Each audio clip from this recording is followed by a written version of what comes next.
You're listening to Energy Insiders, a weekly update on clean energy and climate policy with Renew Economy's editor Giles Parkinson and leading energy analyst David Leach. Energy Insiders is brought to you by Evergen, providing cutting-edge energy management software for battery optimisation, virtual power plants and distributed energy resources. And Pylon, helping solar installers and retailers design high-resolution solar proposals in minutes. Hello and welcome to this latest episode of the Energy Insiders podcast. My name is Giles Parkinson. I'm the editor-in-chief of Renew Economy and founder and editor of the EV-focused The Driven. And joining me, as usual, is ITK principal David Leach. David, I trust you're well. Giles, I'm well. Beautiful autumn weather here in Australia. If I didn't look forward, I'd be very relaxed. Electricity prices are down. Gas prices are compared to last year. We're over 50%, coal is less than 50% of generation in the NEM on a full 12 months rolling basis. That's great. Gas prices domestically have stayed down compared to international prices. Now, that's a good thing. Now, why is that? Well, that's a debatable issue, Giles. There are two... Let's have a debate. There are at least two competing explanations. On the one hand, it's just political. In this view of the world, the gas producers completely control prices and they're a cartel and they're just keeping their heads down while the government's planning to preparing a new tax whack for them. And I suppose there's some elements of truth, but that never stopped them in 2022 when, we had the Russia invaded Ukraine. And on the other hand, there's the explanation that, in fact, less gas is needed for electricity than ever before. Required gas volumes in Australia have declined steadily. We saw in the gas statement of opportunities that's now reflected in AEMO's view. But in practice, batteries and to an extent better coal availability are all eating into evening peak prices and evening peak volumes, and gas just isn't needed very much, and so the gas has got nowhere to go. And so with more batteries, I suppose that means home batteries, but also grid-scale batteries. I guess that's adding an element of increased competition to the market as well. Absolutely. And, the issue when you get to something like Eraring or even Bayswater, is that most of its revenue is earned in the evening peak now. And I've discussed this earlier. It's controversial, but the impact of batteries is to eat into price first of all. But as more and more batteries comes along, they start eventually to eat into volumes. And in a sense, that's much more important because coal generators need revenue to cover their costs. They've got a lot of fixed costs. Not just price. Price matters. So I think but as things stand, because we're not building the new replacement generation that we'll discuss with our great guest this week, as things stand, it'll just mean that the New South Wales government will end up having to subsidise Eraring because one way or another, we haven't been able to get it together enough to get the new wind projects built, but I'll probably talk about that too much. No, that's okay. No, it's kind of interesting. And I'm always fascinated by the fact that with all these home batteries going in, I think that's adding an element of competition. Well, it is, Giles. And that's a beautiful thing. So people adding rooftop solar and now battery storage to their homes are kind of helping accelerate, albeit by a tiny bit, but together quite significantly, are accelerating this energy transition, which is kind of stuck in the trenches elsewhere. I agree with that. I just wish we had some more visibility on how home batteries were actually being used and operated. There's just zero data to actually... The market operator too. Yes, no one really... Look, I'm sure AEMO can talk to the distributors, and I'm sure it does. And there probably is some internal data about it, but nothing in public that I'm aware of. But in saying that, I want to give a great compliment to AEMO in how they make data generally available, in a way that's absolutely excellent. I mean, I run a little meter these days. In fact, I run several meters, but this particular meter uses AEMO data that shows the state of charge of the NEM battery fleet. And it's like a thermometer, and it shows of its total potential fully maximum state of charge, which is about 13 gigawatt hours at the moment across the NEM, where it is today, where it is right now in this half hour, and where it was half an hour ago. So you can see how fast the batteries are charging up as the NEM fleet, and you can actually also look at individual batteries. And it's what the way I've programmed it, not to waste anyone's time, is that it's got expands all the time. As new batteries come online, the maximum state of charge goes up, to the battery's capacity. And I'm seeing new batteries. I'm getting little alerts from my Twilio phone system, every week at the moment about some new battery coming online and some new record state of charge being set. So you can see that on the utility batteries, and AEMO makes that data available. What we can't see is the behind the meter batteries, and even the rooftop data is entirely an estimate, right? It's an estimate. No, that's true. That's true. Yeah. We'll come back with the rest of the news of the week after this. Mind you, that hasn't been very much if it's not about EVs and electric trucks and stuff like that, but that's exciting enough as it is. But first of all, really timely interview we have this week with Richie Merzian from the Clean Energy Investor Group. As we kind of alluded to in our conversation we just had, not everything is going very smoothly or swimmingly with the rollout of large-scale renewables, and particularly with wind. And so we caught up with Richie just a short time ago to analyse some of these problems and what to do about it. Let's have a listen. Richie Merzian, welcome back to the Energy Insiders podcast. Thanks for having me. It's an interesting time to have you on. A lot's happening and a lot's not happening either. There's a lot of things to talk about: market reform, planning reforms, government policy, developments and projects, fuel security. Let's start off with projects, or possibly the lack of them. Whatever happened to wind energy? There's a couple of projects sort of have started. Can you spell that for me? What is it? WIND. Look, I think construction or early works have started in Carmody Hills and Palmer and Waddy over in WA and Delburn in Victoria. Wombo has got its last turbines delivered up in Queensland. Ungana in New South Wales has finished its last concrete foundations, which is all very exciting. But we haven't seen a new project in New South Wales for a long, long time. What's going on or what's not going on? Things are getting harder. Look, to put this within context, because I don't want this conversation to be all negative. Like we are. Surely won't be. We're in the messy middle. That's how I like to think about it. Middle. Okay. The messy middle. So, whether that's talking international, like 10 years, 11 years from the Paris Agreement, like we've just hit 50% clean energy on average, in the last quarter of last calendar year on both the East Coast and the West Coast. Those are all good things. Now things are getting incrementally harder. And I think wind is a good case study on that. Like the economics have definitely shifted in our favor more broadly on clean energy, but on wind, we've seen capital costs for wind projects go up year on year over the last 2 years right now.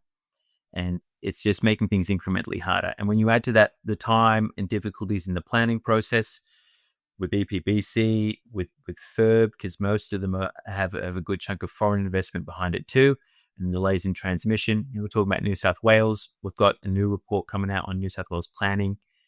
While it's moving in the right direction, it's moving slowly and just way too slow. Yeah, you haven't published that report yet. Can you give us any sort of indication about what sort of things you're going to be raising and what sort of things you're suggesting that need to be done? Because New South Wales really should be going faster than anybody else. It's got the biggest coal fleet. It's getting old. It's getting pretty crappy. It needs to, and look, there's lots of solar and battery hybrids and battery projects being built, but we need more wind. We do need more wind, and we need New South Wales to work. Right, so look, last year we asked our members of the Clean Energy Investor Group, which represents a good chunk of the capital behind renewables, particularly on the East Coast, which state is the most attractive right now for clean energy investment, and New South Wales for the first time topped the list. So it's moving in the right direction. But when we looked at it with fresh eyes in 2023, a report we did with HSFK, we found that it was taking up to 10 years for a wind farm to be approved. Now that's moving in the right direction. We've seen that reduced significantly. We're now talking, like 3+ years to get a wind farm approved, but it's still a long time and it's still much longer than other states. But Richie, I don't really accept that as an excuse right now. I accept completely the broad truth of it, but I just did a list myself today, an update on a list I did last year. Pottinger, all fully approved. Hills of Gold, now pretty much fully approved. Liverpool Range, fully approved. Yanko Delta's got to revise its grid connection, but it's essentially fully approved. Spices Creek, fully approved, pretty much. Valley of the Wind's got one nuisance sort of thing to get through, but essentially it's going to be fully approved other than that. Winterbourne's got an IPC public hearing. I'll get shot for saying this, but that almost means fully approved. I mean, there's a few things to say on the IPC process, yeah. But there's like $20 billion worth of approved projects. The transmission's going to be there. It's absolutely certain the transmission will be there before the wind is delivered now. In my opinion, it's the developers that look like they're dragging the chain. Now, I'm sure they want to make money and they've got good reasons, but it's not. They can't sit around blaming the existing approval project when they've got big approved projects. It's moving in the right direction, but that's because New South Wales has been the real laggard. That's where we've seen sort of the slowest build out when it comes to large scale clean energy to date. And so, as I said, our members are saying it's moving in the right direction, but it still takes much longer than any other state to get a wind farm approved. We've seen it go even slower on solar and on BESS projects as well. And we think there's some things that are well within the quick win space that New South Wales government can look at. And they've had 2 rounds of planning reform. We're hoping to see another one come forward ahead of the New South Wales election. So we want it to go at speed and scale. We want New South Wales to be the premier state. It hasn't to date, right? And it's got a glut of projects that it's now finally getting through. But we think there's a lot more they can be doing. Like, look at using the critical state significant infrastructure pathway, which hasn't really been used for clean energy projects and has a threshold that's too high to date. Like, we think that you can look at the thresholds for IPC and see whether we need to revisit those for clean energy projects as well. We think that there's ways that you can actually limit RFIs so that there's a bit more streamlined process around what kind of requests, because that does stop the clock and drags things out further.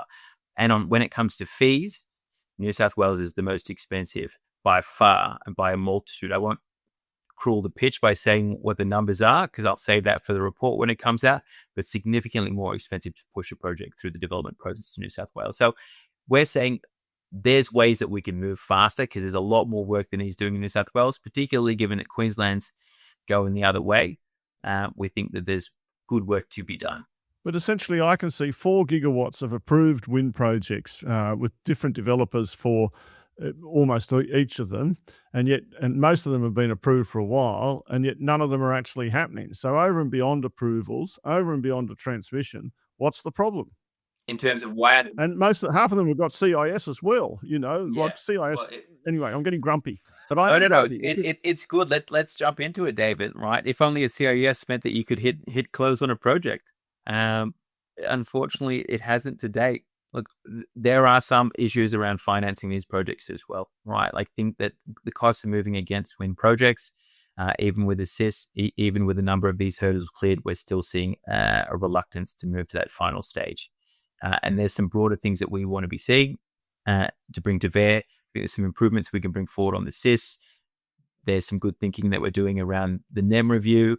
And look, we're competing for global capital here is the other point. Like, Australia is highly reliant on foreign investment, right? Over 70% of the investment for clean energy in Australia comes from overseas. So we're competing for global capital as well. And when things are getting more expensive, incrementally more expensive, we're seeing a bit more resistance. Yeah, but, sorry, Giles, I'll hop off after this. That's right on my hobby horse, though. But, again, offshore investors hardly investing in the United States at the moment, are they? And there's plenty of money in Australia in the super funds, I would have said.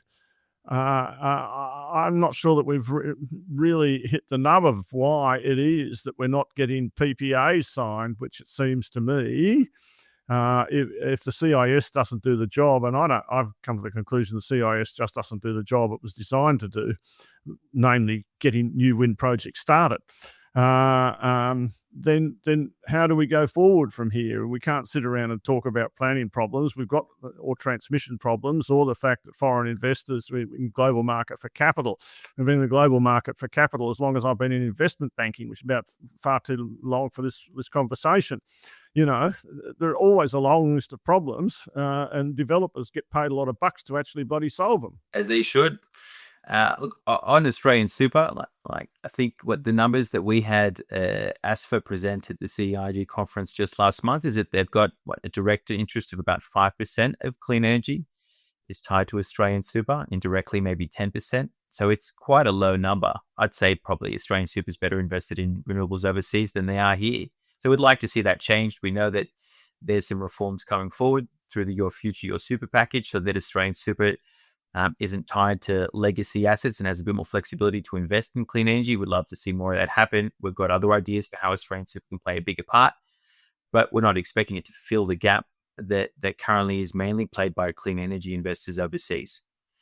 And so one thing that we're keen to do is to make sure that we do remain competitive.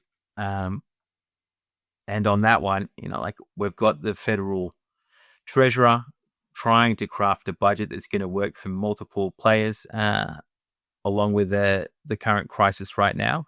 But we're concerned that things are probably going to be moving in the wrong direction rather than the right direction on that. But I don't want to jump ahead of things, Giles and David. Yes.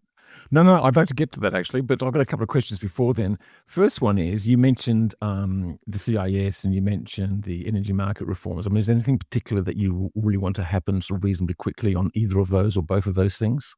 That could be constructive, that could actually help these wind projects get over that sort of, get to FID. Yeah, it is a concern. Like the whole purpose of this is, you're right, is to build out the clean energy we need for 2030. And here we are in 2026 and things have not moved as quickly as we'd like to see. And when we raise this, the sort of response we get is that they're alert to this, but not necessarily alarmed. And so the question we have is, well, when do we become alarmed?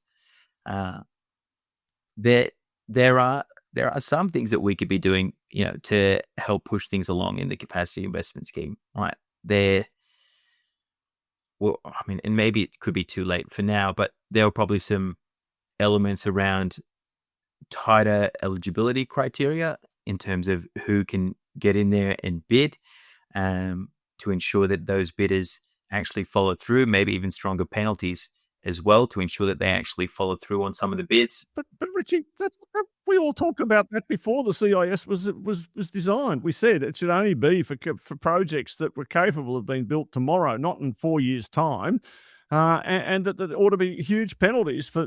And I use the word or large material penalties for people who bid and then didn't follow through on it. I mean, this was all known before the blasted things. We talked about it, and like I personally talked about it, and I'm sure if I'm talking about it, the men on the streets talking about it too.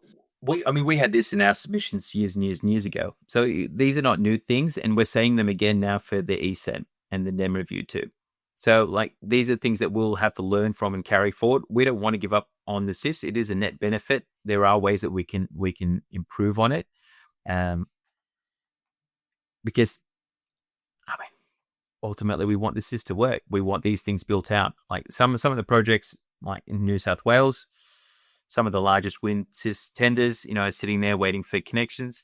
But there's a few others that we could look at what flexibility we can bring to the fore, to see if we can get those across the line. I think, there's obviously a demand pool required as well. And we can start talking about the lack of liquidity around PPAs, which is a necessary complement to all this, but we reckon that there are some short-term fixes, and we know that there's good appetite from investors and developers to actually work with the government on that. So I think developers have been pretty gutless about it myself. If you look at West Wind, they've been quite successful on building because they know the demand will be there ultimately, and we all actually know the demand will be there. But no one's prepared to actually commit without having it written down. And, they want it to be a network investment with a guaranteed revenue stream from here to perpetuity. They're not prepared to take any risk at all. And then they'll still turn around and tell you they want, 15% return. Mm-hmm. Yeah. Okay. We want... We want bolder developers, and I think we've actually sort of commented on this before. And we've had Tag Energy on the podcast as well, talking about Golden Plains, which is the biggest wind project in the country and was developed on a merchant basis. But they figured that pretty quickly it would land some contracts, and that's exactly what it's done. Richie, you mentioned the budget. I mean, there's been a bit of chatter around. I guess there's the same things for EVs and also for renewables. These various policy measures which are being thought of being brought in, but is now the right time given everything else that's going on? What's your chief concern with the federal budget regards renewables? I understand there's been some chatter about capital gains tax reforms. What's the issue there? The number one concern for clean energy investors is that there will be the application of capital gains tax on the sale of renewable energy projects, which will be particularly difficult for international investors because they'll face the full force of a 30% tax on the sale of clean energy. They'll factor that into whether they invest in Australia or not, whether they proceed with projects or not. David was talking about developers, having more courage, which means investors need to have more courage, and they'll just look at the books and question whether Australia is the right destination to make that investment. So what we're hearing is that from 2024, Treasury have been considering whether to extend capital gains tax on renewables. It's been sort of sitting there as a concept. The legislation hasn't come forward yet. It's just been sort of toyed with in the budget papers. We're concerned that Treasury will bring this forward ahead of this budget. It won't raise much by way of revenue, but it could dissuade a fair bit of investment. And at a time when Treasury's building up and trying to promote this front door for clean energy, this could be a back door that'll leak it right out. Well, why the bloody hell would they want to do that? Well, because they want to put a road tax in on as well, a user tax. Why actually have incentivized clean energy when you can tax it before it gets started, Giles? That's the way we work in this country. Richie, you got anything more positive? We need speed and scale, right? And things are getting harder, not easier. And like these special investment vehicles were built to support clean energy, and then we've seen a slow uptake there. Now, the Future Made in Australia was built with much fanfare. We haven't seen too much come out of that yet. What we want to see is just a clear whole of government position here. If we want to hit 82%, if we want to hit speed and scale, if we want to close call on time, then we need to bring the whole of government forces to do that, right? And it doesn't matter which department you seem to be talking to, they always seem to have two different takes on things. Whether you're talking to the energy and environment, on the energy side, they're gung-ho on a capacity investment scheme and what you can do to back it all in. But then you have EPBC taking 3+ years on the environment side. On Treasury, there's a front door here, and then there's this back door that could leak it out there with a new tax on clean energy. What we'd love to see is just a clear whole of government position. Maybe this is too much to ask. The Productivity Commission was talking about having a coordinator general at a Commonwealth level. Basically, you just need to have this as a primary concern and other policies shaped around it. I think it's this primary concern part. I just don't think the government actually gets it in the way that like China gets it. That, you start with a goal and you just decide that you're going to achieve that goal. And in my opinion, and I think basically in consensus opinion, that if we got to 80% renewables, if we got rid of diesel, Australia would move forward fairly fast, and then we could start about taxing it. As far as the capital gains tax goes, I think there'll be a fair few cynics in the industry who'll be talking about the capital gains tax losses, not the profits as far as it goes anyway. And if you hold the asset for a long time, then I presume its depreciated value will go down, and I don't know what that means for the capital gains tax either. Wouldn't this environment be the right time that we actually do and go forward and just embrace this change and just sort of remove the barriers rather than erecting new ones? I mean, it's just seems Well, this would seem like the chance, right? There's a lot of investment that we could be attracting here. Like we want to see these things built. Otherwise, why are we going through all this? And the Australian government, and I think, to the Energy Minister's credit, I feel like he has been a champion and he's been pushing this year on year on year. No, I agree. This is no shade in his direction. I think you have a cabinet that has many views and is trying to juggle them. And I feel like the Energy Minister's used as much capital as he has available to push many different issues, including the current crisis and trying to navigate us through that. On this one, the question needs to be asked, is this the time for Treasury and the ATO to be looking to to tax clean energy, or should they be looking to back it all in? And we reckon for the next 10 years, it should be all about trying to back it in. Like once we've hit that critical mass, then let's look at this. But this puts us out of kilt with the OECD.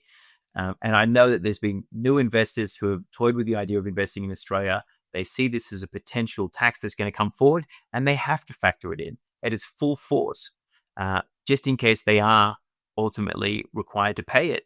And that has turned them off. So I want to see more investors come to Australia, not less. And this one seems like a home goal that we don't need. Yeah.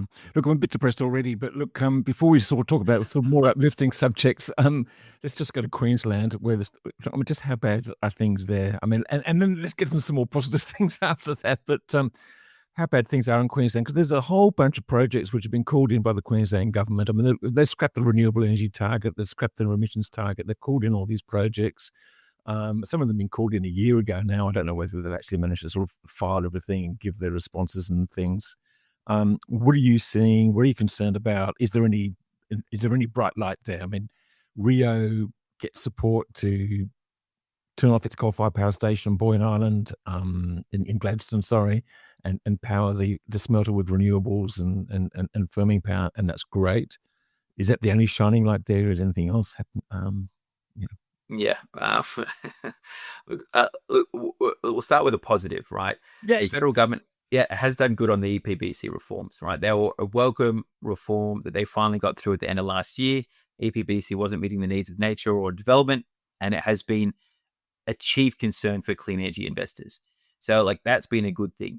Looking at the EPBC data since that reform, though, what we've seen in some analysis that Herbert Smith-Friel's Kramer presented at our conference last month is that you've seen a 50% drop in EPBC referrals from Queensland on clean energy between 2024 and 2025. So the appetite in Queensland has dropped. We saw this in our member survey last year as well, with Queensland slipping from the top spot. So whilst you do have a treasurer who's also the energy minister, bringing forward a new energy roadmap and talking about Queensland being open for business, I think only the investors and developers who know how to operate through Queensland are finding it workable right now. I think there'll be this gap until we work through these new changes and figure out how to proceed down this path. Having projects called in, I think there's 6 projects that have been called in, is a concern. It's a big concern. And this is not the kind of because the other problem here dealing with international investors is they hear about Queensland being problematic and they just expand that to all of Australia. And so this is a concern. We reckon that there's an opportunity to work with Queensland to navigate this through. I think QIC has an interesting new role that they've been given as well. And, CleanCo still signing some contracts. There's still a bit of action in Queensland, but we are building back. Fuel security. And we can just sort of touch on that. I mean, this has been a bit, and this is something that you sort of dealt with in detail with your previous work at the Smart Energy Council and other places there. What are your sort of thoughts about that now that it's become such an issue, such a sort of political issue? We get endless amounts of complaints about EVs and charging networks and diesel, petrol stations and stuff like that. What are your thoughts on what we could be doing? I mean, we are completely liquid fuel insecure. I think the first time I was on this podcast was ahead of the National EV Summit in 2022, when again, Minister Bowen, to his credit, got a fuel efficiency standard across the line when it wasn't a government position at the time. But that was a huge amount of work, right? Something that you'd think would be pretty straightforward, which is let's make sure Australians pay less to go the same distance, was a huge hurdle to climb. Over 90% of our liquid fuels are imported. We are energy insecure, and we could be making our transport fuels on our roofs and out in our fields, and instead we're struggling with geography. So there's a lot more work that we can bring to bear on this. You've had some good discussions recently on the podcast. I saw the front door at Treasury have now supported a few projects in the transport space, including a mutual friend at New Energy Transport. Those are good things, but boy, does it feel like we're coming to this late. it's not only that. In Queensland, they're unelectrifying Australia. Maybe it's not just Queensland, but we've had these long wall things which are fully electric, and they take like 20 megawatts. And because the coal is getting harder to access, we're cutting out using them and switching back to diesel trucks. So 48% within the mining sector, which is by far the largest consumer of the diesel rebate, coal mining is essentially half of that and a growing share. And a lot of the coal mining is actually in Queensland. So what we're doing, we've got in Queensland, what we've got in Australia is a system that encourages coal miners to stop using electricity and start using diesel trucks. Now, that's consistent with all the other stuff you've said about, on the one hand, half the government departments are pushing in one direction and the other government departments are pushing in the other direction. I think we need, myself, a bit more of a really national statement about what the actual goals are here. There's supposed to be, isn't there, Richie? We're doing the electric, it's not essentially Clean Energy Investor Group main topic, but we're doing a review of the fringe benefits tax on electric cars. But at the end of the year, there's supposed to be a full electric vehicle policy review. So we're putting the cart before the horse, to be fairly, it seems to me, we should do the big review and set some clear national goals and explain the reasons why we've got those goals, and then talk about the fringe benefits tax exemption in that context. But is that a silly idea? Oh, it's a sensible idea, so therefore I guess the silly idea. Look, you're right.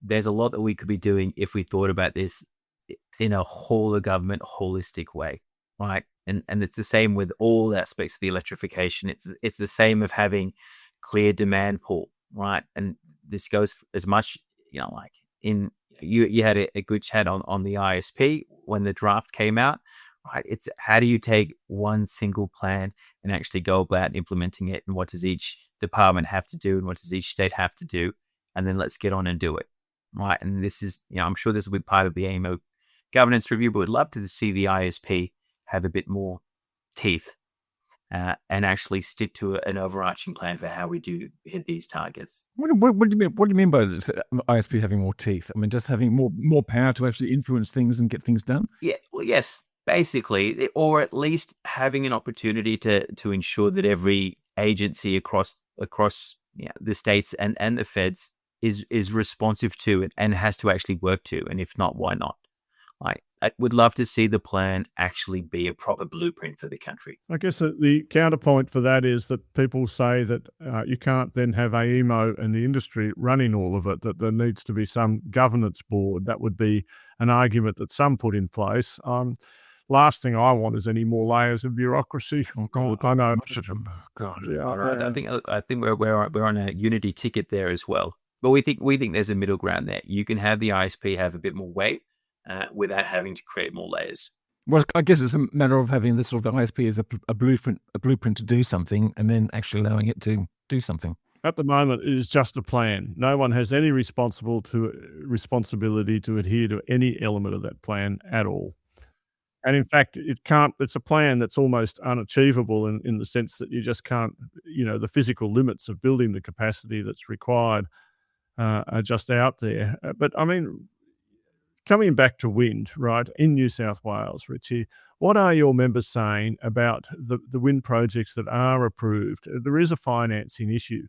What are you hearing about the actual financing of those projects? I mean, if I asked you to bet on how much new wind will get to FID in 2026, what would you, we're on poly markets here now, would you be betting more than 2 gigawatts?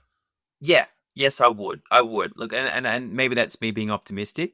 Maybe that's me saying the 2026. Informed. Let's go with a bit of column A and a bit of column B.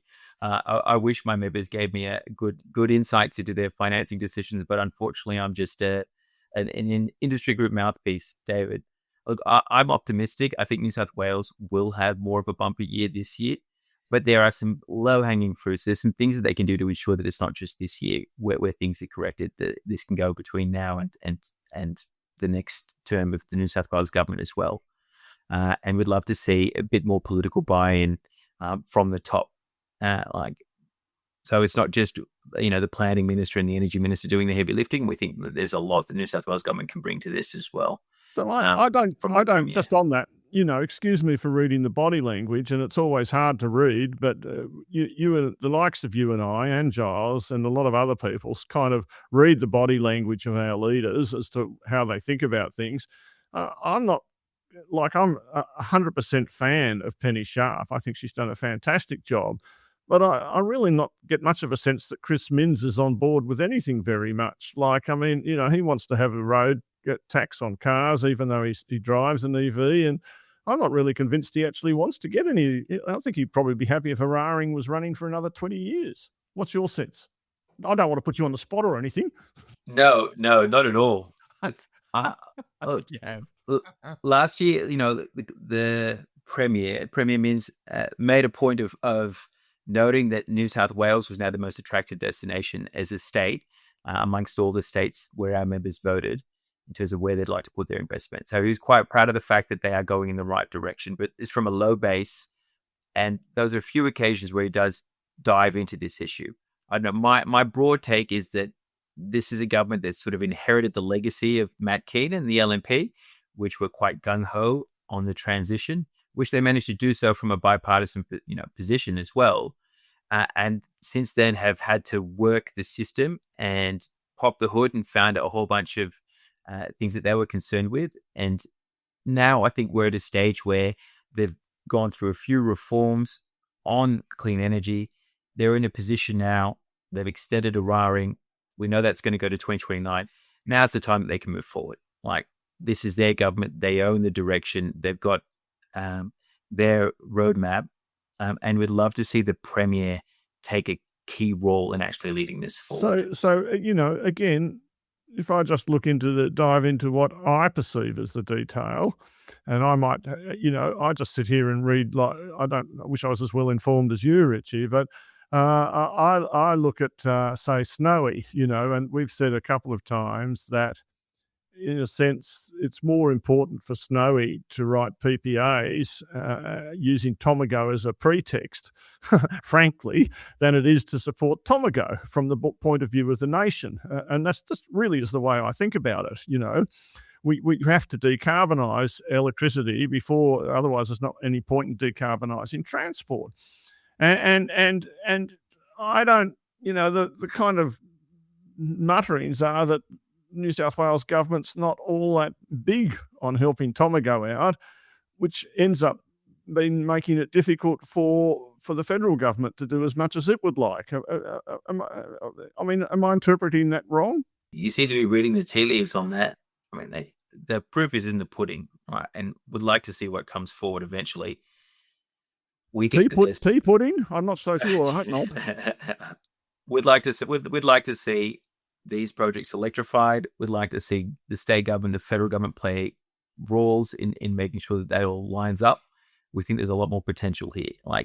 We're not just trying to get to 100% clean energy. We're also trying to create the demand beyond that. And having these big industrial projects supported to make that transition, I think, is key. We're all fixated on data centers now, but there are a lot of opportunity with the existing industrial demand. You're quite right. And that won't happen unless you have alignment between the feds and the states too. And look, we haven't talked about where we're going to go post 2027, but there's talking about alignment between the feds and the states and Queensland. I think there's a lot more opportunity there as well. Well, tell us more about that then. And I'd also like to ask about solar, some of the good things that we could talk about. Yeah. Because there's been a shitload of, excuse my language, of investment in solar and battery hybrids. Something's getting built somewhere. Standalone batteries, of course, although, we do need more bulk energy. So clearly your investors, and I'm presuming that they're involved in many of these projects, so in the right conditions, they're here and they're investing and they're putting money away. Yep, there are good things to know. You're right. Solar and batteries have been going really well. We've seen the cost of solar come down, so the cost of batteries even more so, and we're seeing these hybrids really take off. And I think the New South Wales government is going to be pioneering these hybrid LTESA contracts as well. So that's all moving in the right direction. Would love to, and I reckon, in the future we'll see more hybrid with wind as well, in terms of making wind more cost effective too. So we'll see a lot more action in that space. Yeah, it's actually really interesting. I think in God, what's the name of the place? Bungapan. Who's building wind lab? God, my brain just went old and fuzzy. WindLab's Bungapan project in Queensland, and it's put in its EPBC approval application, and it's talking about possibly individual batteries with individual turbines. Interesting. Yeah, but I think we'll find that that's a pretty expensive project. That's my mail on that one. And I reiterate what the Fluence person confirmed to me, that the main benefit of these hybrids is sharing the connection. And when we get into the evening, just on the technical side of things, what actually is going to happen in the evening peaks is that wind and batteries are going to be competing with each other in the way that solar and batteries don't. And that's just something to think about as well. Okay. Rightio. Richie, what else is on your agenda then? What are you finding uplifting? And always these conversations tend to be a bit dour, but that's only because we are here in the messy middle, right? We're working through the complexity. Things are more complex, and it's a good thing. That's a product of success. So we can't, when we zoom out and remember that we're at this point, it's a good thing. In terms of where we're going to go post 2027, we were heavily involved in the NEM review process that Professor Nelson led last year. The department's taking that forward through a new task force this year. We've had a lot to say, particularly around the design of the contracts in order to get the right balance of risk so that you do have good participation. This is supposed to be the electricity services entry mechanism. So we're very keen to ensure that it does encourage entry into the market. So we want to see the contracts designed with that right balance and that right invitation. So Richie, just on that, sorry to interrupt. There was some issues originally about whether there'd be separate solar and wind contracts. How are you thinking about that now? That a lot of these issues are back on the table, and I think they're starting from scratch on a lot of them too. So I think they're seeing the NEM review was a useful input. I think the contract co-design working group is getting back together again. What we are keen to see, which was sort of missing last year, which goes to this, is that some of the thinking seemed to miss out on a couple of key constituencies. One of them was having a pure play wind developer actually involved in some of the contract design conversations. So we want to see that corrected this time around. We think that's going to happen. And we want to see these contracts designed to ensure that they actually work for wind at a time when we just spent most of our chat talking about what's wrong with wind. We don't want to continue that conversation in 3 years' time. We want to make sure that this whole purpose of ensuring that we have sufficient wind going forward gets in there. What's the CEIG agenda from here? There's not much you can do about now. I wouldn't have thought about what's going to be in the budget. I mean, that's essentially settled, I would have thought, to a large extent. To some extent. Look, if this proposal is brought forward around CGT, extending to renewables, we will have strong views. We don't want to see Australia made uncompetitive by this new tax on clean energy at a time when we need to be attracting foreign investment, still going to make up the bulk of our new investment. And so we need to make sure that we get this rate right, if this is going to be brought forward. So we will have strong views there in order to ensure that we can actually help meet the government's own targets. We also want to see, changes to super brought forward so that we see more domestic investment, which has been underrepresented. So we'd like to see those reforms brought forward by Treasury, and that might be part of the package as well. We want to see additional support for the broad agenda for future made in Australia, right? We want to see that we want to see that future demand being built in and baked in now, right? Richie, I think I understand, at least I've read about this issue with domestic super and infrastructure and benchmarks and the my super. But perhaps you could explain it for our audience briefly, because they may not be as across it as, and probably I could use hearing it again too. Happy to. So in a nutshell, Your Future, Your Super reforms that were brought forward under the previous coalition government in a sense, benchmarks Australian super investments based on particular sectors to a certain number of assets. So in a sense, it ties investments to, for the most part, legacy assets that have been invested to in the past. So you might have to compare a wires and poles network with the return that an airport gets, because super funds historically have owned airports, and therefore your TransGrid couldn't even get any money from a super fund because the regulator doesn't let them earn what an airport earns. Yeah, that's right. And basically, if you vary too much from the benchmark, then that has consequences in terms of your ability to attract new members. And so the opportunity here is to reform those benchmarks to make them, applicable to some of the new investments that we want to see made, whether that's in housing or whether that's in clean energy. And we think 5% ownership from Australian superannuation funds is too low for our clean energy future. We want to see more domestic investment, and to do that, this is one clear way that we can invite that. What do you think a reasonable target for Australian? I mean, I can't remember. Australian super funds' total assets are I actually can't remember, but they're in the trillions these days, aren't they? And as you mentioned at the outset, they own more offshore listed equities than they do in Australia. Someone else pointed out to me that super funds have to be liquid. So that is, members can withdraw their money anytime they like. So they can only have a certain percentage of their money in unlisted, illiquid infrastructure, and that's a separate issue. But I would have thought they could put 4 times as much money into renewable energy assets if that was a national priority. And I use that word, subject to super funds having first and only duty to do well for their members. But there's no reason why renewable energy assets shouldn't do well for their members if they're not foreign taxed too hard. Quite right. I think it's significantly more is the response, Dave. We'd like to see a lot more come forward. We'd like to see Australians not just own the solar on their roofs, but also feel like they can own the large utility scale assets that are out in the country as well.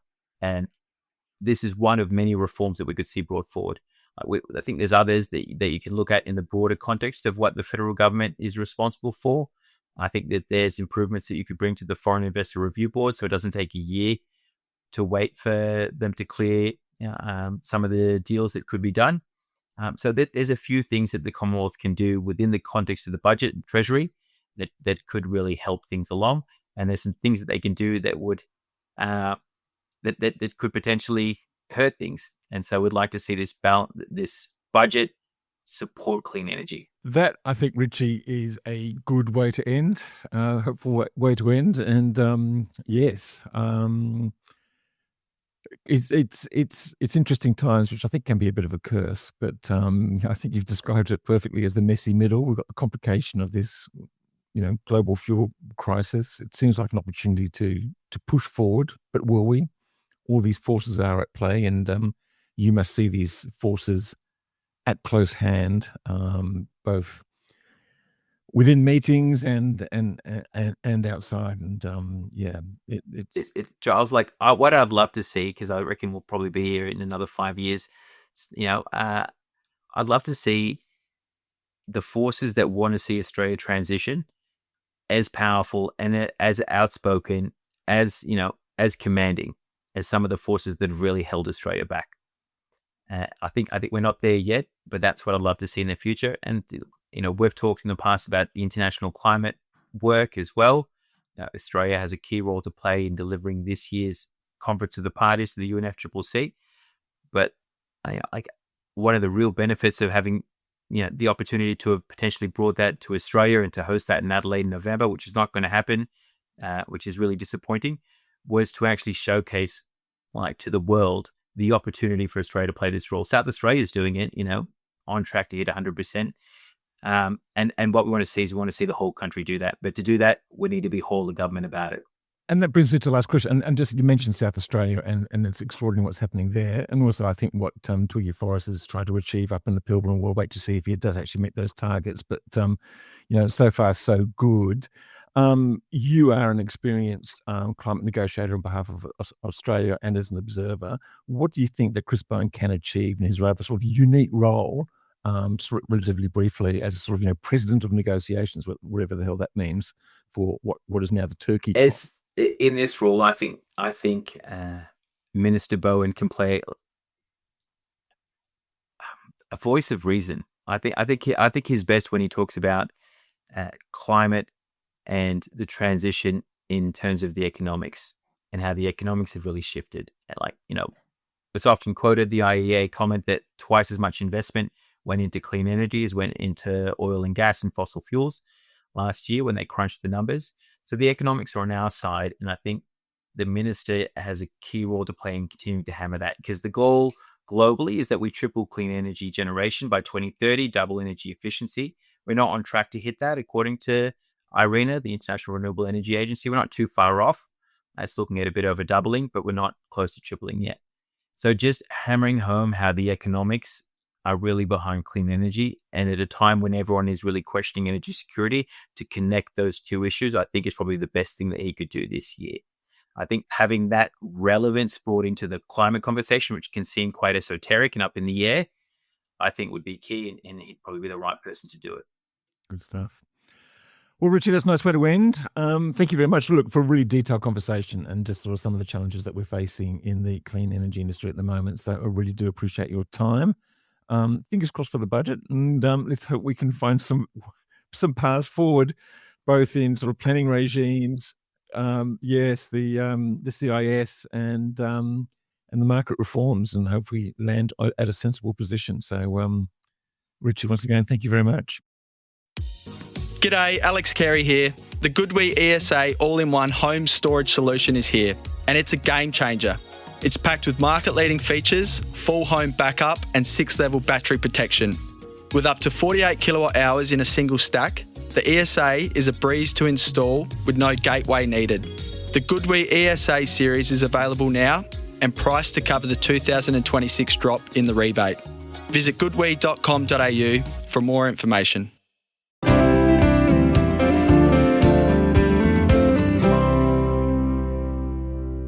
And that was Richie Merzian from the Clean Energy Investor Group. David, it's depressing actually going through all the things that are going wrong with the energy transition. I mean, so many good intentions, not enough whole of government support, and too many hurdles which we haven't found a solution to get across. Yes, Giles. One of my two favourite sayings, isn't it really? The road to hell is paved with good intentions. And there's some famous statement about the worst thing in the world is a do-gooder. Look, it comes from the top. It's leadership. Chris Bowen, as we've alluded to several times, I think really gets it and really does a great job. But we need more buy-in from other ministers. I wrote a note, was it last week, following the transport conference, where I was, fairly critical of the minister's apparent knowledge of the topic, never mind actual policy. She didn't even... The transport minister. The transport minister, yes.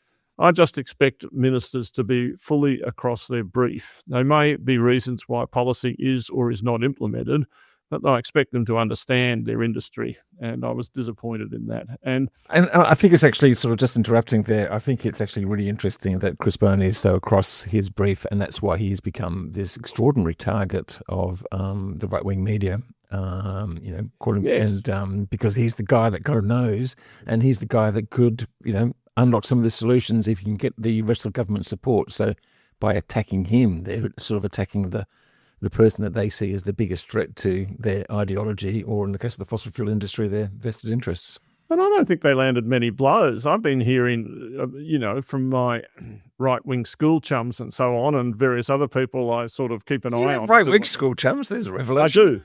I do. And that's okay. I've got no problem with that at all. But, I mean, they're always running him down. But, for what? Electricity prices are not high. Gas prices are not high. The problem is insurance, when you look at the CPI and what consumers actually have to pay for. That's the fastest rising cost and then from the federal government, the problem is not energy. The problem is, as we all know, is the NDIS, which is completely out of control. Anyway, we shouldn't. We're not here to talk about that. But I do wish strongly, as we said in the podcast, that we could get more overt and explicit support and buy-in and more of a national direction. The overwhelming sort of feeling from the people who like the politics up to a point of the Labor governments is that they're just sitting on their hands. We're not here for a long time, although we're here to get something done, to move things forward, and better planning would increase productivity, more of a drive, and that drive comes from the very top. It's what Albanese and Chris Minns and the Premier in Victoria say that actually drives what happens, I'd agree with that. Just getting on some good news. EV uptake in March, record levels, over 15,000, 14.5% overall. 14.5% counting light commercial vehicles. Yes. Excluding light commercial vehicles, just about 19.8, 20, let's call it 20%. Let's call it 20%. I was actually hoping the overall total is going to be about 20%, but obviously there's been a lack of stock, so we've seen sort of waiting time sort of blow out. And I think because of that, and because I think the prices are going to be ongoing high, I think we might see those levels continue for several months, and maybe that's going to be the turning point for the EV industry, unless, of course, the federal government comes up with some, EV road charges and scrap the FBT, and let's hope they don't do either of those things without proper consideration, not just a grab for money. But that was good. And we've seen some progress on electric trucks as well, some sort of fast start. A recognition that they exist. A recognition that's a start. The progress. I guess that's a start.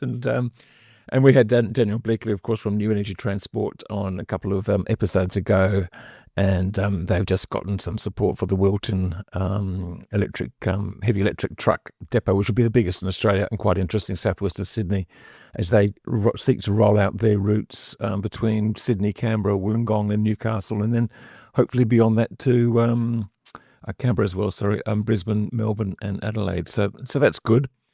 Giles, no one wastes a crisis, and whilst we've all been jumping up and down to see this as a great opportunity to get the diesel rebate removed, or removed with grants for electrification, maybe replacing it.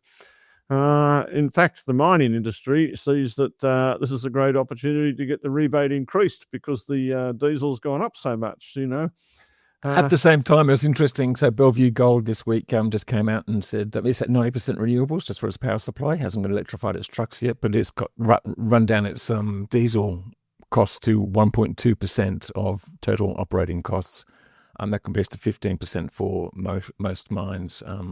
Even Gina Reinhardt's Liontown Resources, Kathleen Valley Mine, has cut its diesel cost down to 4.5% because her mine is running at 80% renewables, and we're seeing some more progress with Fortescue as well. They've just introduced their 15th electric excavator, and they're saving, each one of those units is saving 1 million litres of diesel a year. So just another 699 million to go.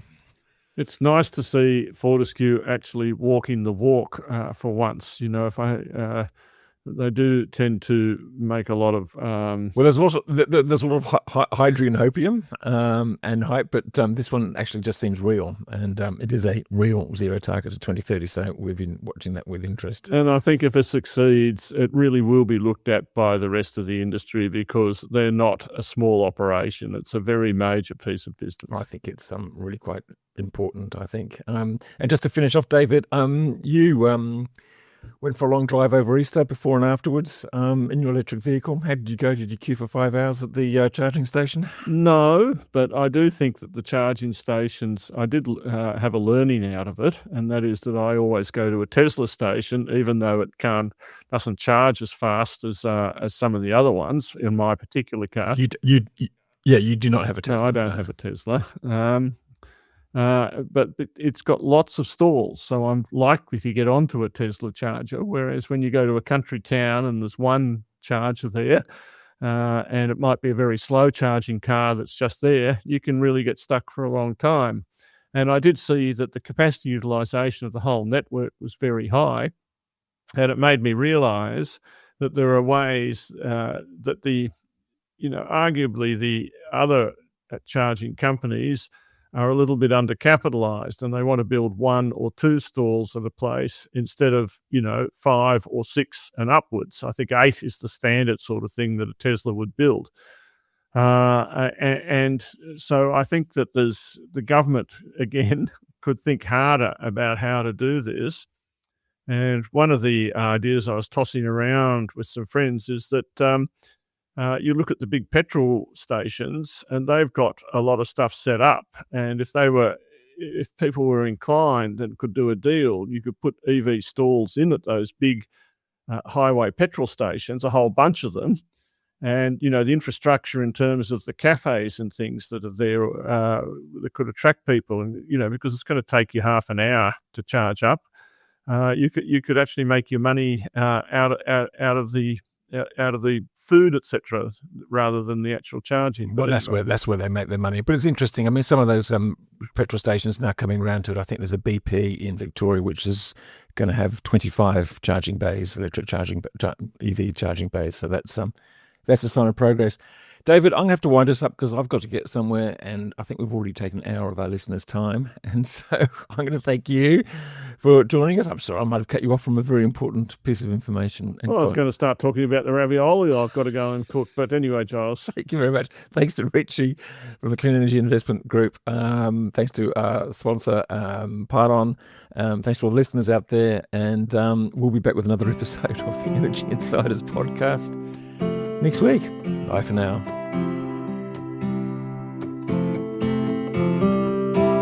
Energy Insiders was brought to you by Evergen, the market-leading renewable energy software business that optimises residential and commercial solar and battery systems. Evergen enables large numbers of systems to operate as a single fleet, so network operators can use them as a virtual power plant, generating significant value for consumers, network operators, and the energy system as a whole. Evergen software is powering the energy system of the future.